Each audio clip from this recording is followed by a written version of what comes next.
Before we get into this, spoiler warning. If you haven't seen the Super Mario Galaxy movie yet, go watch it, come back, and then we're going to break down every single Easter egg, hidden detail, and Nintendo reference that Illumination packed into this film. Because trust me, there are a lot. We are talking about over 30 confirmed Easter eggs, nods to games going all the way back to the 1980s, a Nintendo cinematic universe that is officially being built, and details hidden in the background of almost every single frame. I have gone through this movie frame by frame so you don't have to. Let's go. This is every Easter egg you missed in the Super Mario Galaxy movie. The very first frame of this movie is already an Easter egg. We open on the Comet Observatory, the floating spaceship hub from the original Super Mario Galaxy game on the Wii in 2007. The design in the movie is a near-perfect recreation of the in-game version, right down to the architecture and the way the Lumas are scattered around it. And then we get Rosalina telling a bedtime story to the Lumas. Now, if you played the game, you know this isn't random. In Super Mario Galaxy, Mario can attend optional storytime sessions with Rosalina, and as you progress through the game, she gradually reveals her own origin story. The movie is directly recreating that mechanic. It's a love letter to fans who sat through every single one of those storybook cutscenes, and those little noises the Lumas make when they're worried about their captured mother. Those are the actual sound effects from the Nintendo games. Now let's talk about Bowser because his intro alone is packed with references. We see him painting in his miniature castle, which is already a callback to his imprisonment at the end of the first movie. And one of his paintings is a depiction of Mario as a skeleton, which is a direct reference to the skeleton suit from Super Mario Odyssey. And not just any suit. That was one of the hardest outfits to get in the entire game, costing 9,999 coins. Look at the other paintings on the wall as he runs up the stairs. One of them shows smiling flowers straight out of Super Mario World 2, Yoshi's Island. Another one shows Bowser riding his Koopa Clown car, a nod to his classic go-to vehicle from Super Mario World 1990. But the biggest Bowser Jr. detail is his weapon, the paintbrush. That thing debuted in Super Mario Sunshine back in 2002. That's the whole reason Bowser Jr. can create obstacles and summon enemies. It's his signature weapon from the games. The movie takes it a step further, though, giving it the powers of the Wonder Flower from Super Mario Bros. Wonder in 2023. So, they actually merged two game mechanics into one. As Mario and Luigi ride toward Tostarena, towering yellow cacti made of stacked, spiky spheres rise from the desert. These are Pokies, first introduced in Super Mario Bros. 2 in 1988. When Mario and Luigi sneak around an inverted pyramid, that location is pulled directly from the Sand Kingdom in Super Mario Odyssey. And here's a great in-joke within that scene. Luigi panics when he comes across a Buzzy Beetle and starts shooting fireballs at it.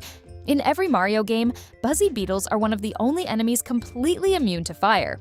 The movie is making fun of Luigi for not knowing his own enemy lore. Yoshi gets a lot of screen time in this movie, and almost every single scene he's in has a game reference buried in it. When Yoshi eats Toad's snack, that's a red berry.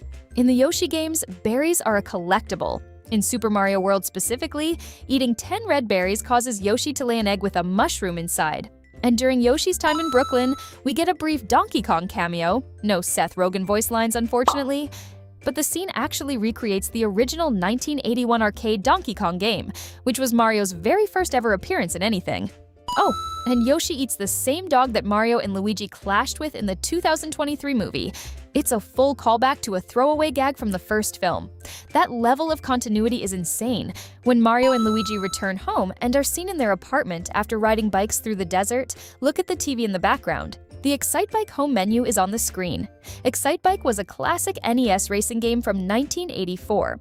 Early in the film, we get Princess Peach's birthday party in the Mushroom Kingdom, and blink and you'll miss it. A group of toads are hitting a piñata shaped like 8-bit Bowser.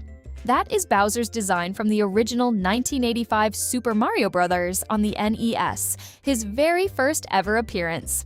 It's a tiny detail, but it's the filmmakers saying, "We remember where all of this started." The pink parasol Mario gives Peach at her party is a deep-cut reference to Super Mario RPG in 1996, which was the first game to feature the parasol as a functional item.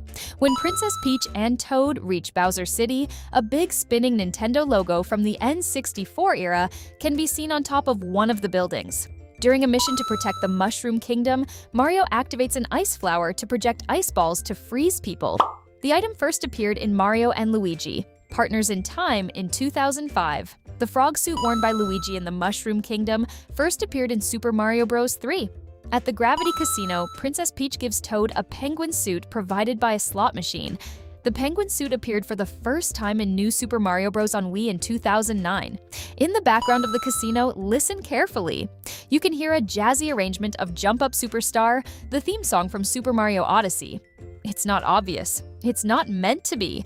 It's just there for the fans. The enemies that Princess Peach and Toad encounter at the Gravity Casino are Wart, Mouser, Birdo, and Claw Grip, all bosses from Super Mario Bros. 2 in 1988. Peach battles Wart by grabbing a vegetable and throwing it into his mouth, which is exactly the way he had to be defeated in the game.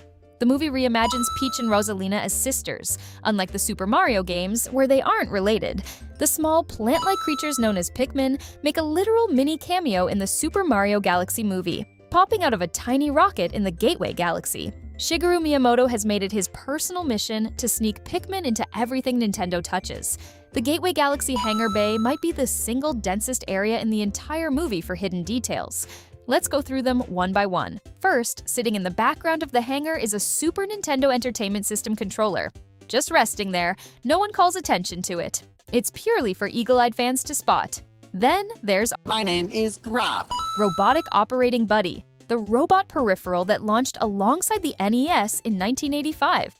In the movie, Rob is the robot assistant at the Gateway Galaxy Information Desk, and the joke is that he's just as slow and inefficient as he was in real life. Nintendo only made 2 games compatible with him before discontinuing the whole thing. It's a hilarious callback that most people in the theater completely missed. Okay, this one was spoiled before the movie came out, but it's still one of the biggest moments in the film. Fox McCloud, voiced by Glenn Powell, shows up as the pilot that Mario and the gang hire to get around the galaxy. His R-Wing is rendered with incredibly detailed metallic textures, and the mid-credits scene confirms that Fox comes from an entirely separate quadrant of the universe, officially setting up the possibility of a standalone Star Fox movie. The gun that Bowser Jr. uses to turn Mario and Luigi into babies is modeled after the Super Scope, an oversized electric light gun for the Super Nintendo that Nintendo discontinued after only 12 compatible games. It was one of their biggest peripheral failures, and the movie uses it as a weapon. Later, Yoshi grabs the same Super Scope and uses it to turn the Odyssey T-Rex into a baby. 2 Super Scope callbacks in one film. The climactic bridge sequence is a direct recreation of the final boss fight in the original 1985 Super Mario Bros. In that game, Mario defeats Bowser at the end of every world by jumping over him and pulling the axe to cut the bridge, dropping him into lava below. The movie does exactly this, and when Bowser falls into the lava, he transforms into Dry Bowser, the skeletal version of Bowser that first appeared in New Super Mario Bros. In 2006. Throughout the whole movie, we get Fire Mario, Cape Mario, which is from Super Mario World, and during the final battle, Mario becomes Drill Mario, Luigi becomes Cloud Luigi, and Yoshi becomes Hot Air Balloon Yoshi. All 3 of those transformations are from the original Super Mario Galaxy 2010. And then there's Mr. Game & Watch, which Luigi summons during the final battle. Mr. Game & Watch is literally one of the oldest characters in Nintendo history. He debuted on handheld games in 1980. The man has been around longer than most of the audience watching this movie. The giant dragon monster that Bowser Jr.'s paintbrush creates near the end of the film is the dragon boss from Super Mario Odyssey in 2017. Stay through the end credits because there are 2 scenes. The mid-credits scene brings back Lumily from the first movie, now working as a prison guard for Bowser and Bowser Jr., which is both perfectly cast and deeply funny. And we see Fox McCloud one more time, confirming he's heading back to his universe. This is the Nintendo Cinematic Universe officially opening its doors. The end credits scene introduces Princess Daisy, who stops the Yukiki monkey from stealing. Daisy, for those who don't know, debuted in Super Mario Land in 1989 and is canonically Luigi's love interest. Her appearance here is almost certainly a tease for the 3rd Mario movie. The Super Mario Galaxy movie is not just a sequel, it is a 40-year Nintendo history lesson disguised as an animated film.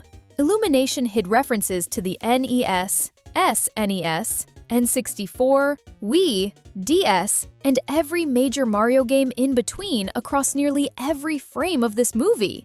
If I missed one that you caught, and I'm sure somebody spotted something we didn't, drop it in the comments below.